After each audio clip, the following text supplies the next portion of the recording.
Because my mission here is very simple. It's the mission of the past 23 years of my life. It's to help make doing good doable. To invite you to find your own way to leave a legacy of impact.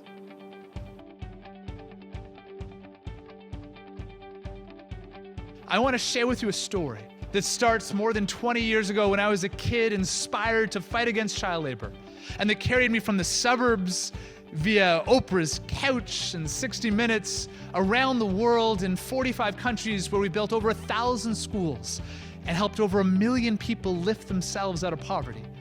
I want to share with you stories. Stories of our founding, stories of our mistakes, stories of perseverance, courage, compassion, resilience. You know, I've had a lot of amazing teachers over the years, CEOs, presidents, people whose titles would impress. But one of the most amazing people I ever met, she was 4.5 feet, if that. She was an indigenous leader high in the Andes Mountains of Ecuador. And one time we had a school build, our supplies arrived a little bit late, so we didn't think we could finish the school in time. But she took a few steps outside of her home and she shouted this word so loudly, Minga. What we didn't know is that everyone else understood the word. Children, elders, women, men, everyone came, strangers from neighboring villages. We had the roof hoisted up in record time. And I asked the chief, what's a Minga?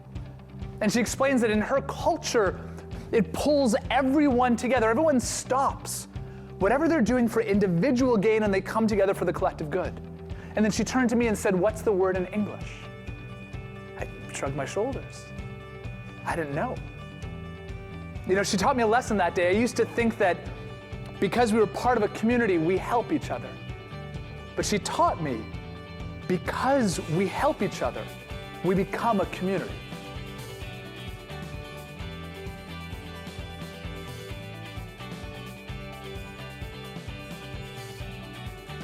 So one of the greatest lessons I ever learned was from Arun Gandhi, who's Mahatma Gandhi's grandson.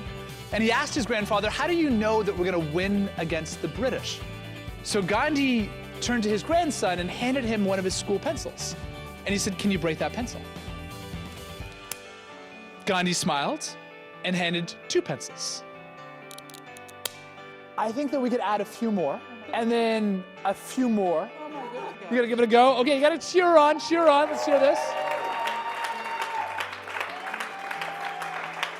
So when Gandhi turned to his grandson, the grandson said, but I could break 1 so easily. 2 was hard, 3 was impossible.